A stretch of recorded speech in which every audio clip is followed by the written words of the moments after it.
did press it. It says I'm live. Can you hear me? Hi, true crime fans. It's me, Patty Lee, the dyslexic detective. Can you hear me out there? I guess so, because I can hear myself through my kids' thing.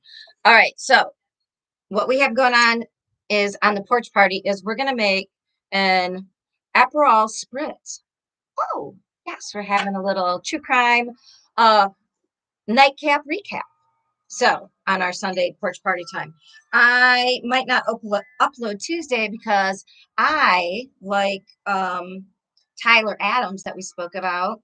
It looked like Tyler Adams was getting a little bit of filler. Yeah, I'm an old lady. I'm going to try it once, and I think I'm probably going to look like him. So I will be doing this just for you, true crimers, to see if my face looks like his face in that weird picture where he had like weird little, it looked like bags. So maybe I don't know, but I'm doing this only for the true crime fans of the world. So it's probably a little bit more noisy. Again, dyslexic detective. Here is our. Now I got this recommendation. It's an orange flavored for a spritz. Shandon Prosecco. I believe it's a Prosecco. Okay, gonna. Are you ready? My little producer slash daughter is over there. Okay, you ready? Because it's gonna come off. Are we ready? Ready? I'm a little got old lady weak hands. Okay. It's okay. Oh, see, can you see it's coming off? Here we go. Here's to the start of a new week. And let's hope all the criminals are caught. And let's hope we find all the babies that are missing, like Harmony. Ooh, there we go, folks. All right, so I've got two chilled glasses, although it's like 90 degrees out here, so they're not so chilled. So we're gonna pour. Ooh, oh, hello. Gonna pour this. Ooh, it looks fabulous though. Into the chilled glasses. Oh, cool breeze. Fabuloso. My and a little bit more, obviously, once it comes down. Ooh, look at that pretty color. I don't know if you can see that. Hold on a second. Woo! Who doesn't like bubbles? Gosh, there's a whole lot of bubbles. I don't know if you've had champagne prosecco, but there's way less than you would think it would have.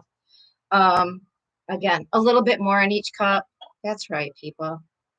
We're drinking up. Okay, and then besides that, we're gonna put in a little bit of this Aperol. I hope I'm saying this right. This is the Italian aperitif. Um, it said just put in to taste, and I don't really know that much. It's a spritz. So, hey, Sophie, will you run and get? I'm gonna put in that much, just a capful in each. We're gonna taste this, and I'm gonna see if I need what do you call it? So an aperitif is an alcohol that doesn't have too much alcohol in it. Oh, let's taste that. Ooh, ooh, ooh, tasty. It's like tangy. Oh, it smells good. All right. So uh producer, take a drink. Let's raise a glass to all those that need to be found and for the truth to come out and justice to be served. Mm. Mm. Okay. Well, it tastes like prosecco. All right. Bye. To my producer and hi to you. All right. So, this is just going to be a little casual Sunday live. One thing I wanted to address. So we did get some comments. So hi, listeners out there who commented, and thank you for the comments. And don't forget, please, if you like what's happening here, like, subscribe, do leave comments.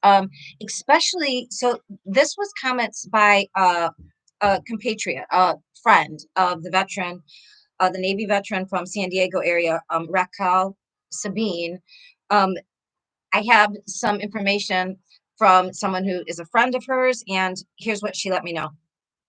She said that she would really appreciate if we were more specific and got some details right. So she said that Raquel's, what they think were her remains. I don't know if they definitively said that yet, but it was her car that they were found in a red and white cooler. So that might matter to somebody who like saw the red and white cooler. This was in Tijuana, Mexico,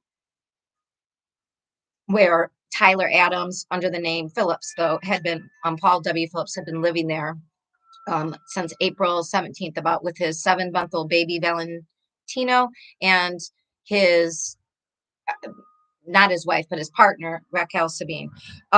They lived in the Tijuana, Mexico area. They think that's what they're thinking from April 17th, I guess, until when she was reported missing by her friends and family. And it was June 8th, I believe, that the baby was reported missing. They put the Amber Alert out on the 8th, and then they found the baby. They found Paul. So the other correction that she would like us to know was that, so the mix-up that happened, she is telling us that what the problem was so the Amber Alert, they brought in Paul slash Tyler Adams. The Mexican authorities did speak to him, did hold him for a while. They were asking questions, but they didn't have enough, as we know, is sometimes the case, to hold him. And they were going to, I guess, then the Hawaiian, he had been, he left in 2019 in May, the Hawaiian work furlough detainee, he was like in prison in Hawaii, but not in a prison because he could get away on a work furlough program that he was probably because he was a white crime uh, conviction person. Anyways, by the time they found out about that and then wanted to extradite him, he had already then crossed the border back into the U.S. And then using that, I think it was Bain was the name he used, and I forget about the first one. But so in episode 18, case, I would believe it was our first case, we talked about Raquel Sabine, and this relates to corrections from a friend and a vet, another vet. So thank you for those corrections. And again, anybody in the Tijuana area from April into the first part of June, if you saw a couple, and he is blonde, brown hair, Caucasian. He has, but his description is very. This is probably why he's able to hide. Tyler Adams is a ghost of a man. Like, he's nobody you'd notice. Not really good looking, not really bad looking, not overweight, not heavy, not really old, not young. He's nothing. He's vanilla. So he blends. But it looked like he got work because he had like little pouchy things when they took his picture for when they found Valentino through the Amber Alert. So Valentino was safe.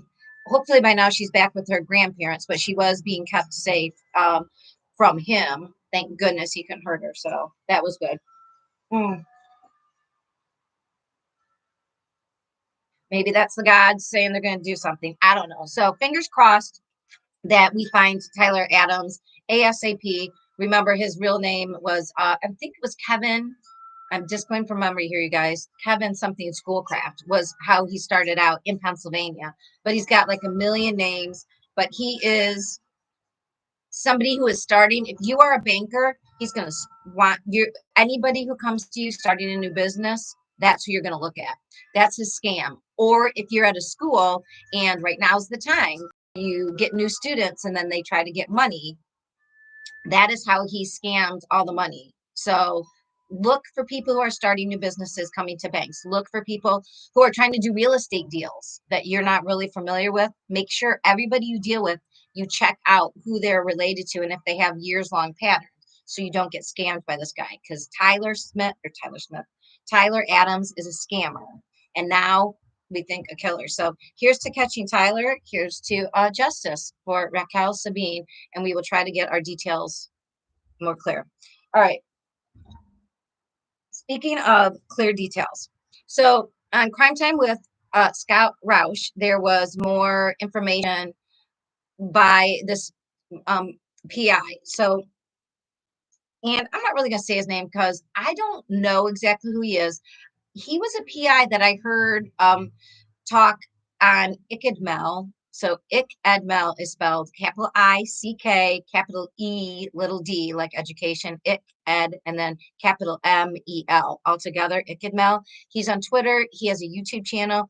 He is from, I believe, the Miami area. in Southern Florida. He did a lot of stuff and could speak on the area, especially in on the Gabby Petito case. His real name is Mel. He takes live callers, which can be interesting. Anyways, one of the people he does speak to about things is this PI, and now the PI is speaking to other YouTubers, and he spoke with Scott Reich.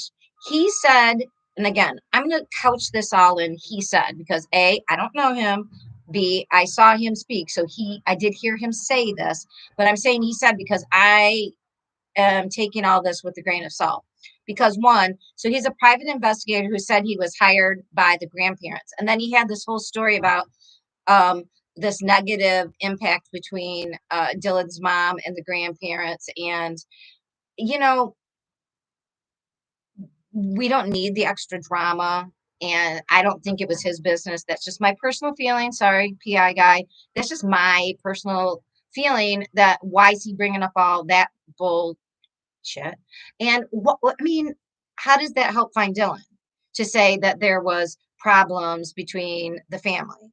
And then he went into this story about, and I am not sure exactly, I don't know if he said where he got this information from, but it sounded like one of the workers on the grandfather's farm. So remember, there's Jim and Don, who were people who had already worked for Dylan's grandfather, and Dylan bought the farm from his grandfather. This guy has a whole story that he says he was told. I think it was by Jim. I want to say that, but I'm not sure. Okay, so one, we consider the source. So if something happened, what's the best way to throw people off the trail? Make up some other story that would have a whole other backstory to look at, right? Or at least muddy the waters. So again, I heard Dylan's mom talk on a number of shows. She talked to Nate Eaton for like over 30 minutes. Maybe there's a big interview on East Idaho News. I would go watch that if I were you, so you can help decide for yourself. Because again, this is the true crime grapevine. I'm just telling you, we're having a little drink, we're relaxing, we're chatting about what's going on there. Hopefully, we get the word out. So if something's happening in your area, you can help out. But and I always want to know if you've listened to my channel before, is what can we learn from this? Like what can we take away? So I always like, we're not law enforcement either. And I'm not getting involved in law enforcement. And I don't interview people involved in the crime. And I'm not asking people related to the crime what's going on. I'm just letting you guys know, like, these are the hottest things out here. Here's what everybody's talking about. And let me give you a little information about it. And if you want to know more, I'll send you to the deep dive. So if you want to know more about this, um, private investigator, and I do know he is a private investigator. He is from Florida, but like he said, he went to investigative school or whatever to be a PI. And they said he had to work for 2 years, and he didn't want to work free for anybody for 2 years. So he went instead and went to Mississippi to start doing it on his own. Right there, I'm like, okay, sir, really, sir? I mean, let's see, doctors don't really want to work for way less when they're going to be like learning how to be in school. Neither do like teachers when they're first learning. So yeah, you kind of like work under somebody and you don't get paid as much. And that's kind of like an apprenticeship, and you didn't want to go through that. So right there, I'm like, here's somebody who doesn't want to go do things that maybe just not the traditional way, which isn't always the worst, but I'm saying he just wants to jump in it and do it his own way. So even though he's been doing it for a while, and I'm not saying he's not good at his job, that already tells me something about that. Whatever, you decide, right? That's just my opinion. It's just my speculation. But he had a lot to say about, he heard things from this guy about like Dylan's orientation, shall we say. And this is June, and this is a month of accepting anybody as they are. But it's also, we don't assign people things based on rumor, and we don't gossip about things that we don't know about, especially about people's orientation. Because here on the true crime grapevine, even though I'm dyslexic, I'm like, however you want to be addressed, whatever pronouns you want to use, I I don't care. What I care about is, are you a kind, decent person who is empathetic and isn't out committing crimes, or if you do commit crimes or your family does, you let the authorities know and you work it out and you communicate. That's what I'm about. So I don't like that somebody's idle gossip about a kid who, if you listen to his mom, especially the thing about the boots, that he always had to have the same kind of boots from the time he was little.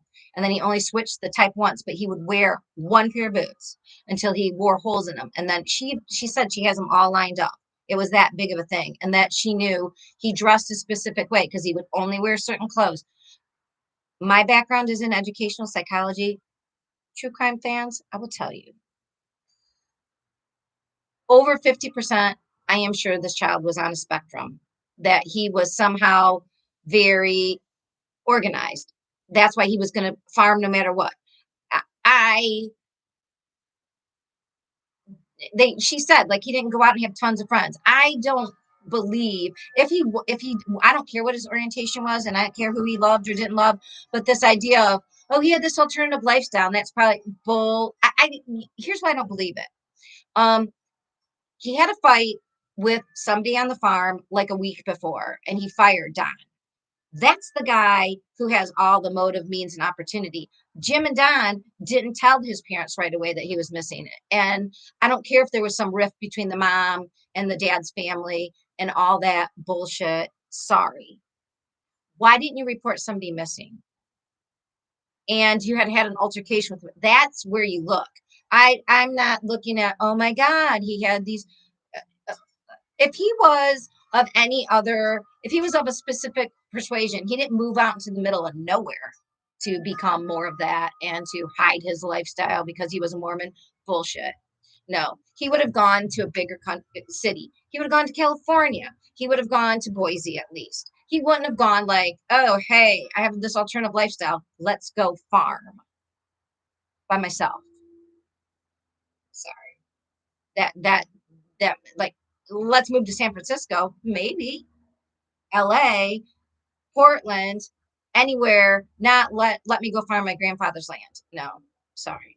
So I really like Scott Reich for being a proponent of defendants, and I think he has a lot of value. But this PI that he interviewed, and Scott wasn't like going, yeah, totally. I mean, I thought Scott listened, he reported. But again, as YouTubers, are we really supposed to be? I mean, I know reporting and saying what we think, but are we supposed to be involved in the actual people who are investigating? I don't know. That's one of that weird ethical moral lines. And if somebody called me and said, "Oh, I know about something that happened," like especially if it was in my area, would I want to hear about it? I can't say that I wouldn't. So I'm not going to get on my high horse because I think I probably might do it too if it came to me. So I don't know, but I don't. It grates me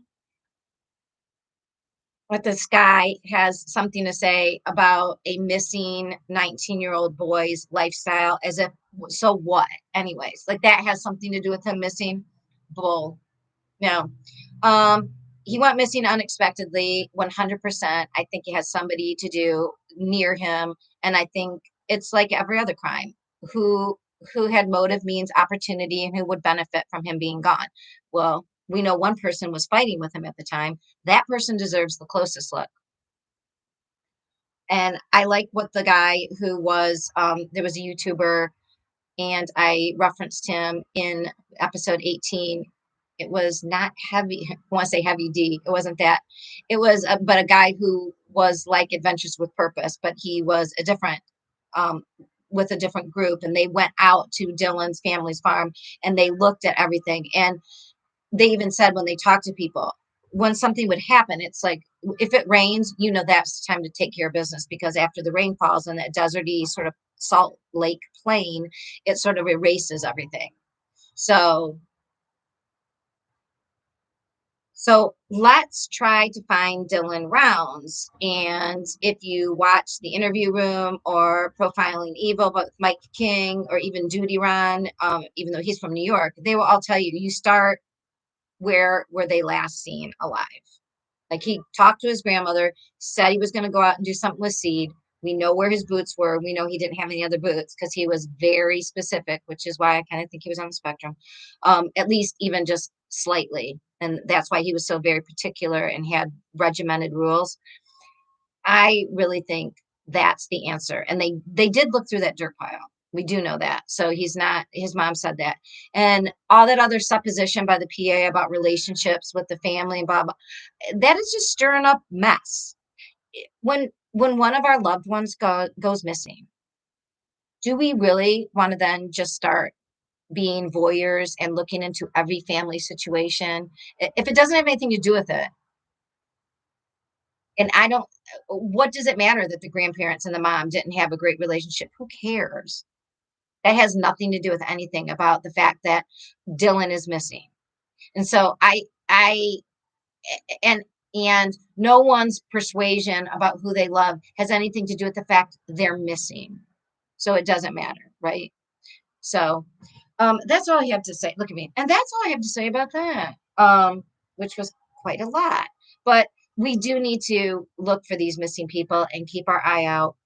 And uh, I just don't like how mess, that messiness about other stuff has anything to do. And I would make just because I was a cheerleader in high school and I was in a sorority and I'm a woman of a certain age in her 50s. I mean, gossiping about certain things, it does distract. And I mean, and I don't think women are the only people who use it as distraction, like to talk mess about somebody and then you forget what you're mainly after. Dylan Rounds is missing. He is 19, going to be 20, I believe his birthday is in August. And we are going to, let's all help that we find him. There's no reason to talk about anything else that is extra. And it's not our business about that. It's not my business for sure. God, I don't want, if one of my kids came missing, there could be all kinds of crap you could talk about me. Do you know what I'm saying? And we're all like that. We all have stories that has nothing to that would have nothing to do with the crime around us, but that would be fodder for, everybody's interest. It's not a soap opera. This is a real kid from a real family who is really missing and we need to find him. So, and the FBI is involved in the case. So the I don't know. I don't like all that mess. I don't like the messiness. I don't like the supposition about stuff. No, I don't. Let's all wish that Dylan's found as quickly as possible and those involved in his disappearance are brought to justice. Hmm. And I believe his name is Candace. So Candace, here on the True Crime Grapevine, and my mom with the kid the same age, we will try to at least bring what we know to find your son. So, all right. So that's that. So the main thing I was going to talk about today, people, let's let's let's first raise a glass to the Petito family who is at least trying to get information because what happened to them is should concern all of us. Okay, so we're pouring one out for Gabby and the Petitos, and um, let's put our little spritz in there with our Aperol, our little aperitif, just a little bit of it. Let's put it in there. Makes it a little more. So this Prosecco is already a little orangey, and this, here you go. It's really good. All right, so this is our Aperol Spritz for the Petitos, for the Schmidt family, for making sure that Gabby's death is there's some justice for that. And even though Brian is dead, as far as we know, I'm pretty sure I'm 99.9% he's sure. Now, if somebody said they put his teeth in someone's head because only bones, I mean, on the outside possibility, but I believe he was found dead. But I still don't like that the wound was on his non-dominant hand side. So I still think that someone took care of business. And if so, I'm going to back this up a little bit. So, reason we're adding to the Brian Laundrie Gabby Petito story is that since I spoke with you last on my episode 18, Brian's notebook pages, so 8 of them were released. And Brian Enton from News Nation, who followed the whole case, he talked about it. It's been Pretty Lies and Alibis, one of my favorite YouTube channels, probably because they're a little bit younger than me, about my same age. They're from South Cackalack, which I have relatives there, and I would love to move there one day. I like them. They're a great channel, Pretty Lies and Alibis. Go follow them. They read it and had a little talk about it. The thing is, so this, I believe the FBI had it and then gave it to the Laundrie family as part of, after everything was settled. But we had the legal case, which did not seem to go really great, because it seems like maybe at least there is still a chance that that could go forward. And all of a sudden, Stephen Bertolino, God bless you. Stephen Bertolino has been in the middle of this mess since the very beginning. And I want to know why. Because he's from New York. So the Laundries contacted him. Apparently, they say, I mean, I guess the FBI knows exactly when, but they contacted him because he's their lawyer about real estate in New York. He is not licensed in Florida. So they contact him. So did they contact him because he's not licensed in Florida so that they could have a lawyer spokesperson, but not really somebody who would be under Florida's? I mean, it's kind of weird, like, because they do have a lawyer now in Florida. Why wouldn't you call your lawyer in Florida? But whatever. They called him a family lawyer, but he was a real estate lawyer, not like he's A, not their family, and B, they're not like millionaires who have a retained lawyer on hand at all times. It was for real estate. And I think it shows that he's a real estate lawyer. Why do I think it shows? Because the comments he makes, number one. So the as we discussed on episode 18 in the Laundrie Petito case, a lawyer, their statements can be attributed to their client whom they're speaking for. And they kept saying the Laundries were using their Fifth Amendment rights, but not really, because their lawyer was constantly speaking for them, and he didn't just release a statement. And I remember at the time, Josh, and it's, I don't know if JB is Josh. There's two people that spoke all the time on WFLA, but like hashtag Hey JB, Hey JB. Listen to you, still listen to you, love you as a source, one of my main squeezes for Florida stories. So Josh, JB, and I forget, I thought there was another blonde guy who he talked to who may have been named Josh, but anyways, JB and his fellow person on WFLA, their digital people who were covering the Petito Laundrie story, especially when Brian was missing, they were saying, so Bertolino was talking, but he wasn't like a typical lawyer. It's not like he would release a statement. No, he would talk individually to all the different outlets, and he would even text them back. And they said it's a little unusual for a lawyer to do that. So was it unusual because he was a real estate lawyer? Is he, I don't know. He's in the middle of this nationwide case. Is he getting a big head like celebrity? I think so. I have never been in the position to be famous or to be in the middle of anything that would give you notoriety. Notoriety. Hello, just like the detective. Um, but I would think that with everything I believe in, it might even go to my head. I mean, I don't know if any of us honestly could, if we weren't used to being in the limelight. So like people in the Johnny Depp lawyers, they're they were used to being in a spotlight. They had a famous client. They had other people on their team that had represented famous clients. So there's like protocol, and I think in that situation, you check your ego, hopefully at the door, so that you don't overdo and get into trouble, like thinking you're the celebrity. But if you're just like, uh, a Long Island real estate lawyer, and suddenly your clients have this nationwide huge case that blows up, and then everybody wants to talk to you, I don't know, do you start thinking you're important? Do you start mouthing off and sort of Oh, let me tell you. Well, I'll tell you. They're Fifth Amendment.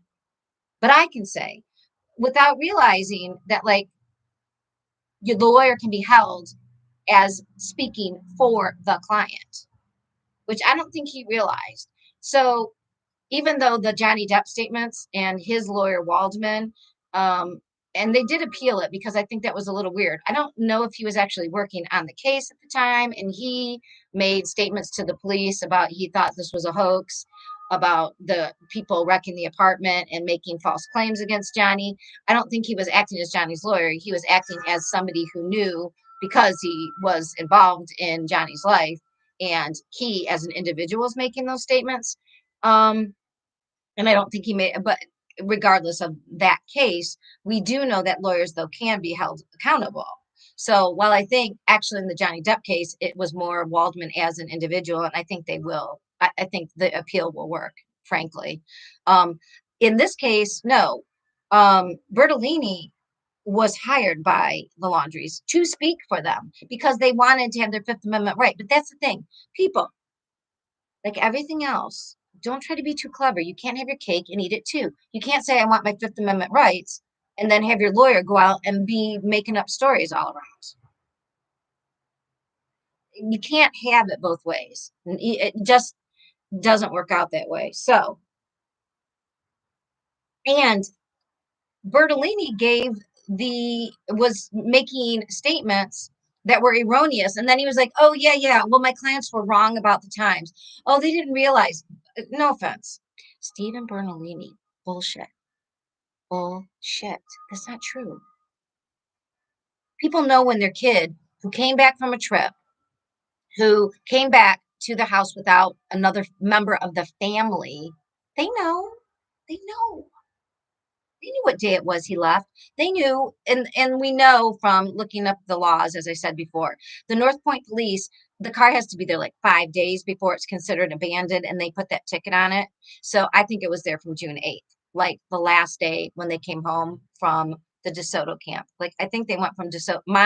This is all my speculation. This is just my speculation, my opinion. It looks to me because of when the ticket was left that they dropped that Brian's car was at the Makahatchee Environmental Park. Um, I think like June 8th, June 9th, they waited 5 days. That's when they left the ticket. And then the parents went and retrieved the car. And then it was in the driveway. So when the FBI saw what they thought was Brian coming home and it was really his mom, and I don't know how late at night it was because I was like, how could you think it was the same person? Well, did she purposefully dress like him? I mean, late at night from far away? I don't know. But if Brian had been in Makahatchee since the 8th or ninth, and his camping equipment wasn't even unrolled because like I think the notes that they found had to be have written at DeSoto. I think that's where he wrote those notes at the DeSoto camp, where he's smiling and taking pictures with his nephew. Personally, that makes the most sense to me. If and I can't get over psychologically the statements and the way it's described. Everybody's like, why would he say it like this? It must be the parents writing it, or somebody else, or like he's just lying. Listen, Rose, Gabby's friend from the beginning, before they found Gabby, before all of this happened, she said that before they went on this trip, that Gabby said she would spend the night with Rose because Brian was hearing voices and the voices wouldn't let him sleep. And then she couldn't sleep. So she went and spent the night with Rose. Also, one of the YouTube creators I followed when this was first starting was Zab Girl, and her name is Tiffany. She's also from Ohio. I believe she lives in the Akron area. Um, she has a co-host named Bella, who goes by Bella Lugosi, like a play on words with the Bella Lugosi character from like the 1930s, 40s movies.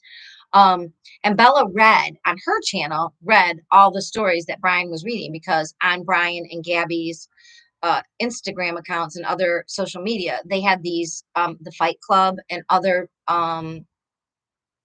excuse me. Oh my goodness. So Prosecco, has bubbles and it makes me burp a little bit. Sorry about that. Okay, but psychologically, again, I studied educational psychology, which was like motivation, how cognition works, and typical development of human development. It is not about abnormal development. The only abnormal development I learned about specifically in my master's program was about autism and the spectrum. I did not learn about criminal psychology. And I don't know that much about schizophrenia, but I do know that it happens and involves when you're in your teen years. And I do know that it causes a like a psychotic break between reality.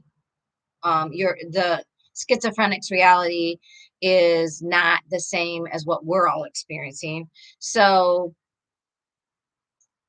I really feel that because on their Instagram report, he was very much into the Fight Club. So if you look at the Fight Club and other books by that author, but the Fight Club was about a schizophrenic individual who thought he was two different individuals, and I believe he kills somebody. Anyways, I think there's something called bibliotherapy, which is an idea that we therapeutically read about what we're involved in. So, like when I was a mom, I read Chick lit that was about moms and stay-at-home moms and like other mother figures and how hard it was to be a mom. I mean, and even though it had a the story was about something that had like a problem in it. Some of it was very much related. Uh, while the specific problem, it could have even been a murder mystery, but the idea of like moms who feel overwrought when they're staying at home, they blah blah blah blah blah. That helped me reading it. Like I'm like, oh, as the kids say, I feel seen, right? So we all like to be seen. So if you think about if you've if you have read if you're a reader and you read novels, you might read things that have to do with problems that you're going through, with characters that you relate to. And it's sort of like therapeutic and it kind of can help you figure out your own life. So the fact that Brian was drawn towards this stuff about Fight Club, about somebody who felt like they were two people. I really feel like that had something to do with his mental health personally, only because of this clue of somebody saying Brian heard voices. Dude, somebody hearing voices, that's a serious symptom. The guy who shot up the theater in Aurora, Colorado, had been seeing a psychiatrist on campus and he said he heard voices. Like when anybody says, I hear voices, they need serious medical help because not all schizophrenics are violent, but untreated schizophrenia can make you very paranoid. And then when you're under stress, you can become violent. And there is a lot of interpersonal violence connected with untreated schizophrenia. So it's not like if you're schizophrenic, you're violent. Not true. But if you're schizophrenic and you're very paranoid and you're untreated, things can trigger you, and the way you react would could include violence. Does that make sense? So it's not it's not like all schizophrenics are violent. Not true. But untreated schizophrenia with triggers. So let's say you're on a road trip and you're okay. This is all my supposition. Okay. I don't really know any of this, but this idea that Gabby Petito was some sort of person who was in like every girl in an interpersonal violent position, like, oh, they're stuck and they don't know what they're doing and why would she go on a road trip and all this.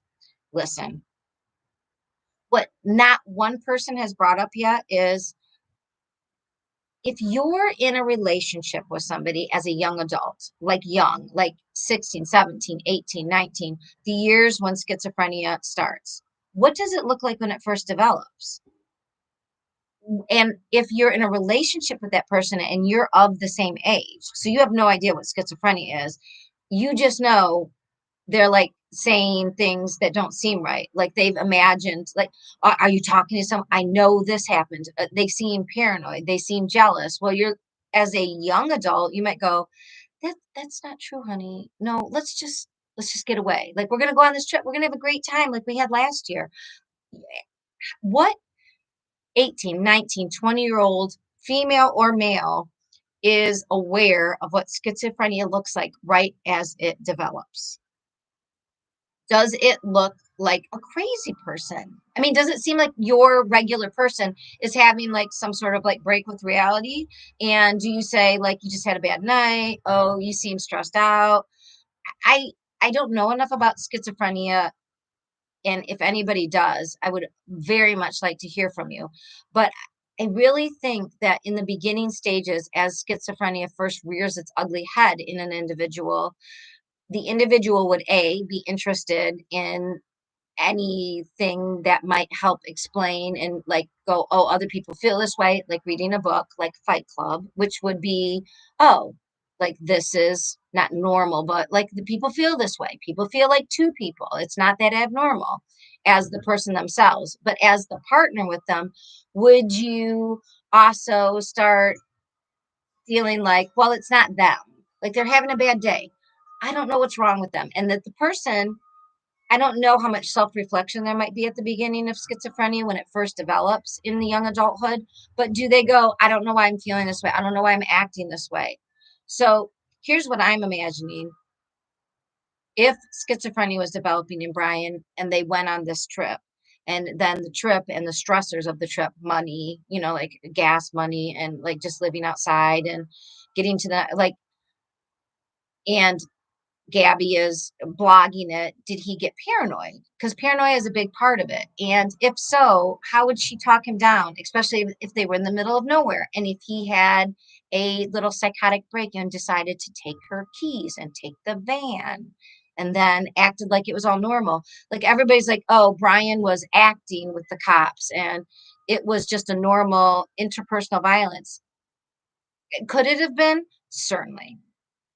But because of Rose's thing of he heard voices, could it have also been that maybe Gabby was trying to figure out and work through like what the hell is happening to this guy I love?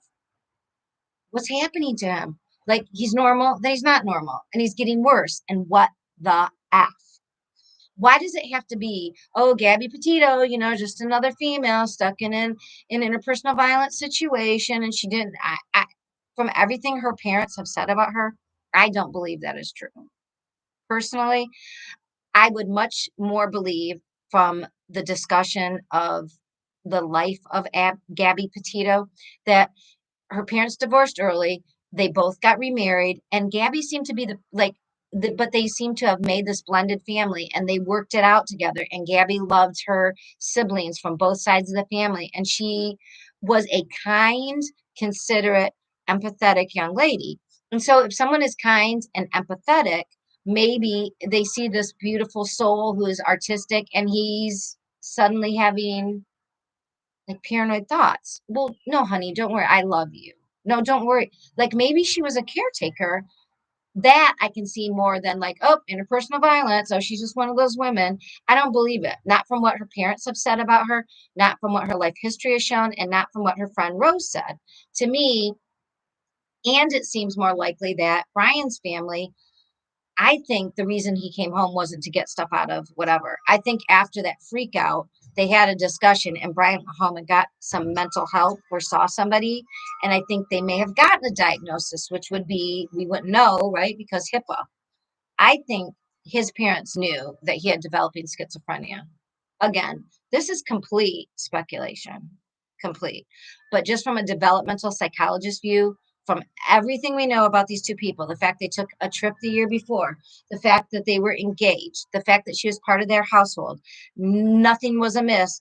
The fact that on this trip there is at least one fight, and then the night she is to have been killed, they had that fight at the Mary Piglet. And again, just like in Moab, it was Brian freaking out about something, Brian losing control, Gabby being upset. And then they left together. And then it seems as if, okay, now we get back to the letter. It seems to me as if Gabby realized something was really wrong with Brian. He's flipping out for no reason. They went to that restaurant. They had to have looked at the prices. That couldn't have been a surprise. The whole Brian flipping out and being paranoid, she had to have been freaked the F out because I believe he had been doing this a number of times and it's getting worse, right?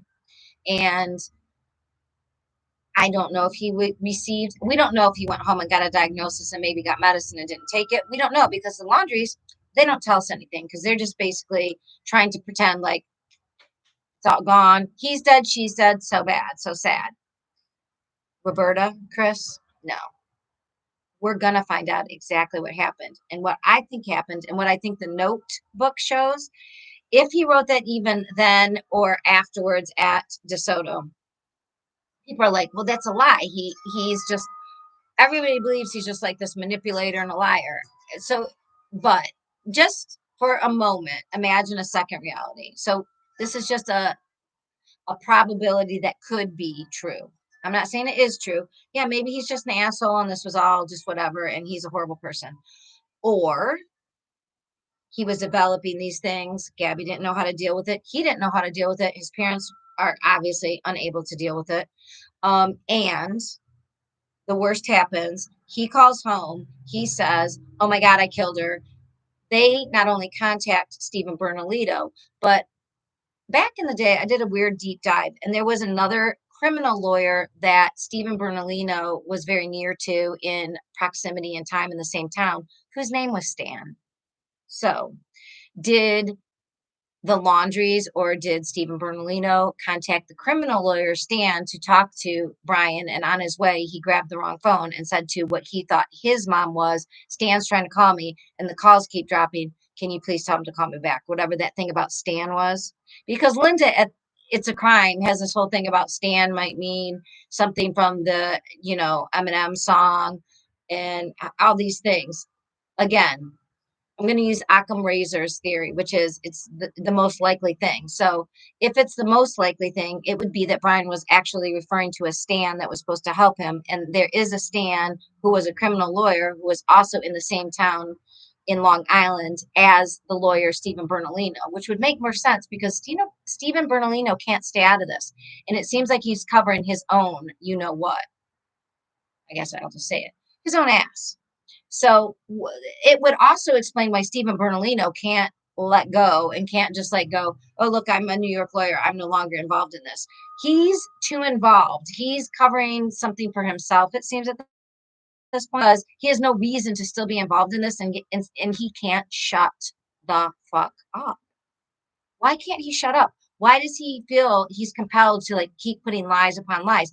Why did he release the letters as soon as the court hearing was over and everybody on the news was like, well, it looks like it looks like they're gonna say that there needs to be discovery. And he's like, oh no discovery is needed. Here look, here's the 8 pages. Here's what Brian said.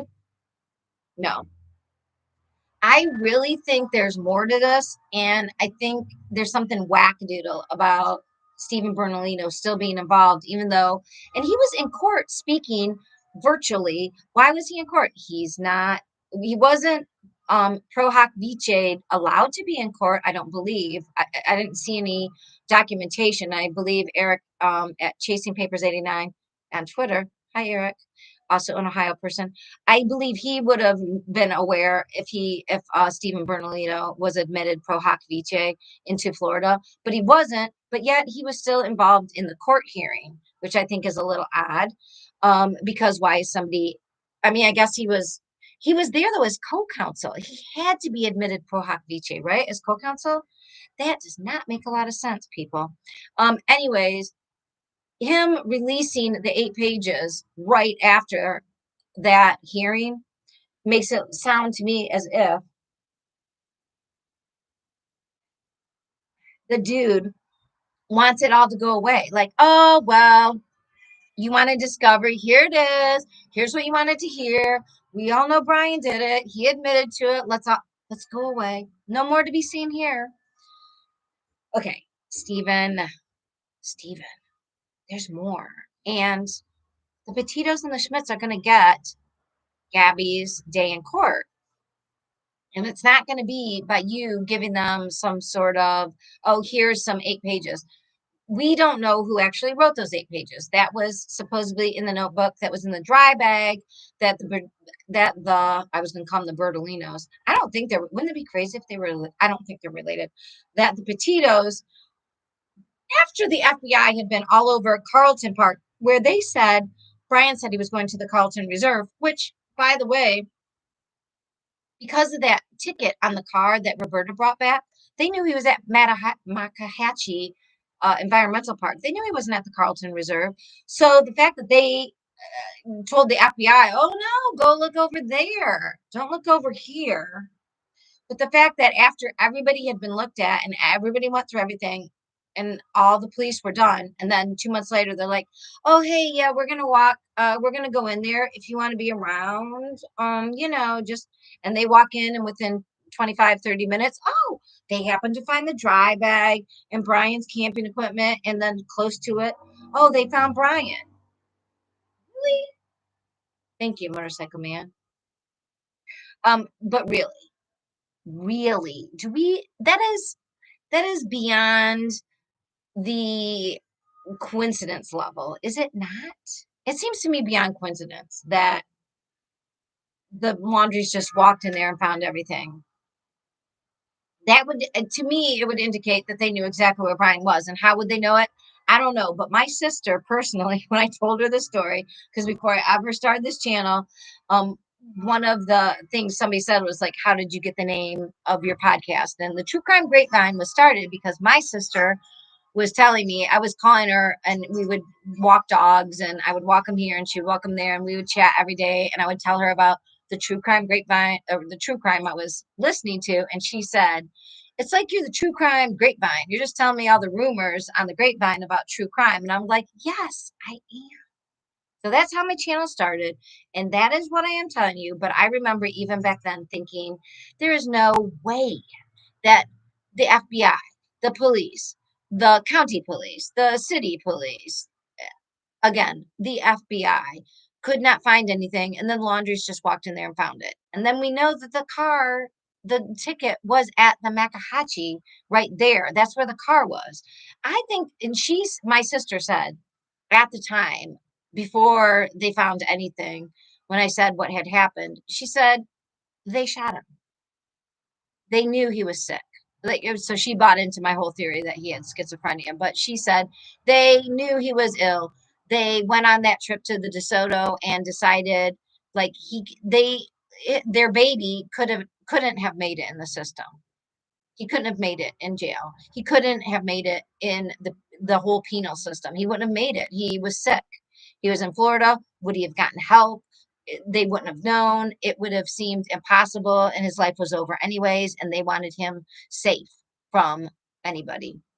And it sounds sick, but my sister is the kind of person who would do anything for her kids. Like I always said, like and I tell my children, don't commit crimes because I'm not going down for you. Seriously, we'll get you a really good lawyer. I am not going to be complicit in any crime. So just know that. I will tell. I'm a tattletale. I mean, I love my kids, but I also want them to understand, do not commit crimes because I'm not covering for your ass. It's not going to happen. And I just think that, and my sister is very much more like, she's got one less child than mine. And she's very, I mean, she loves her kids so much. So when she said, oh my God, they killed him, I was like, what? What, like, why would she think of that? And she said, because they would never let their child be put into the system if they thought he was ill. And he did this when he was sick. Is this true? No idea. Completely no idea. Is this could be this. I mean, I could be writing a fictional story. This is my own wackadoodle, you know, true crime, grapevine, nightcap recap story. I cannot say that it has any basis in theory. I am talking about what sort of things I'm putting together, and it's just my speculation. But true crime fans, listen to other channels, go read what they say his little entry said. Whether it was written by him, I think it was written by him, but I think his folks were, I swear, I think it was written at the DeSoto campground. I think they were sort of giving some input. Because that whole little line about don't, I would think it was more real if it didn't have that little line about, oh, don't go after my family because they didn't, whatever bullshit. If you're killing yourself and writing a suicide letter and you feel bad about killing the love of your life, you don't say, oh, and don't hurt my family. My family, they lost people too. No. But I could believe that you'd be talked into doing that if they said, well, Brian, why don't you write this? Why don't you tell people what happened? Why don't you say you're sorry? I don't know. Again, I don't know enough about schizophrenia and the actual very developing stages as to what the person would be aware of when they were like just developing it. But if you read the statements when he says, like, Gabby, and if you're the Petito Schmidt family, please don't look at me. I would, there would be no, my channel is very tiny. There would be no reason for them to see this. But I would apologize greatly for this part next because I wouldn't listen to me if I were them. But if she, what I imagine happening is after the Mary Piglet, they went back to the van. They had a fight. He was paranoid. She said, you have a problem. You need to get help. Maybe I'm leaving you. Maybe she just, and he lost his whatever and began beating her. And I don't, again, what I know about schizophrenia and violence comes from like homeless people. I mean, I don't know that much, and I don't even know if that's real or just from like Law and Order crime shows. I don't know enough to say what would a schizophrenic attack look like, but I know the people who are schizophrenic are not aware of actual reality, and I know they can be very paranoid. And if Gabby said she was going to leave and it was her van and they were out in the middle of nowhere and he was scared, would he attack her? But if you read what he wrote, but you put it in the mind of somebody who is schizophrenic and paranoid, maybe he really felt that she was begging him to, like, the idea of, if you're choking somebody and they're begging you, stop, please stop, just make it end, that could be, by the paranoid schizophrenic person, be interpreted as she was asking me to do it, she was in so much pain. Do you see what I'm saying? Like, and it doesn't make it right, but I'm saying his story. And then he said he was taking her across the creek and couldn't get her to, I don't think he meant to the van. I think it was from the van.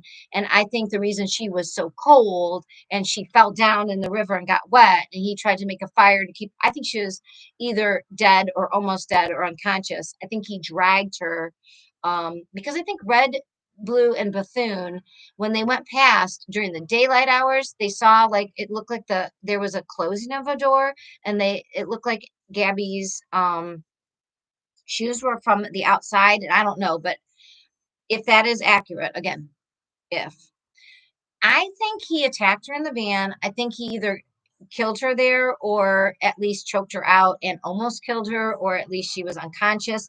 And then he dragged her to where they found her eventually. And the reason she was so heavy wasn't that she was hurt. And I think she did probably fall into the creek, not because she couldn't walk. I think she fell, not and got hurt. I think she was choked out or already dead, and he dropped her because she was so heavy. I think she was so cold because she was already deceased.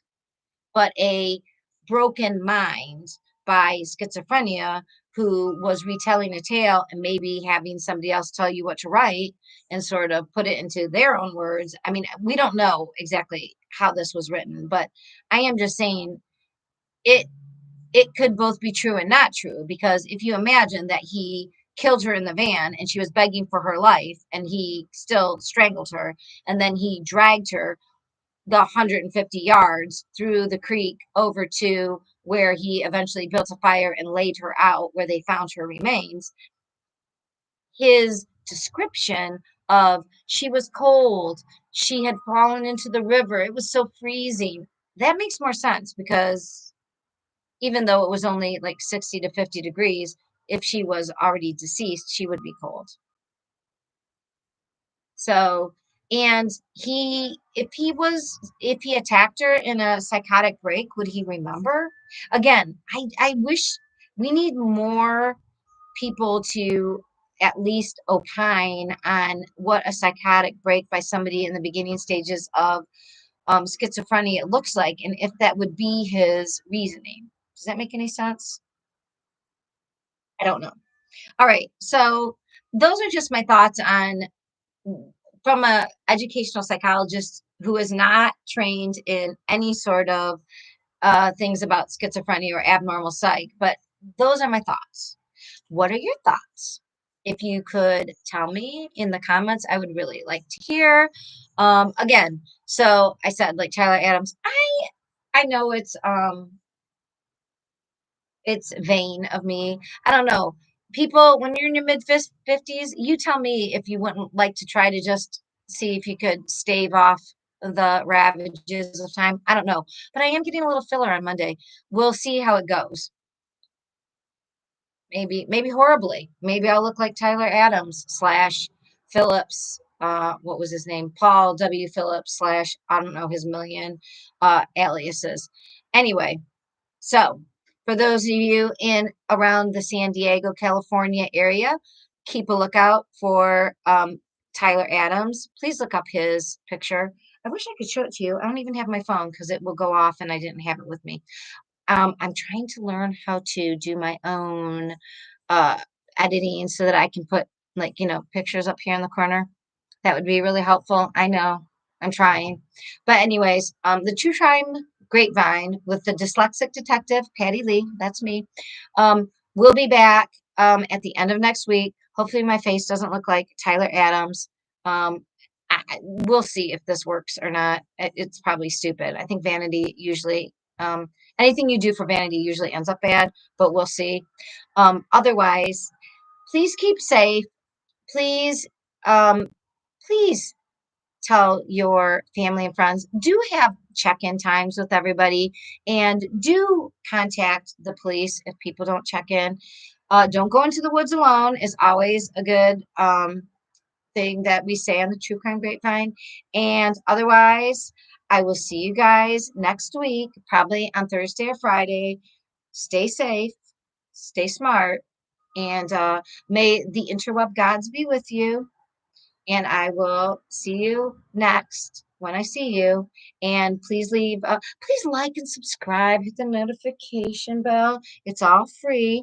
We're a teeny tiny little channel, but I would like to grow it a little bit, I guess. I don't know. And we'll be making more cocktails on Sundays. And otherwise, I will see you later. Bye.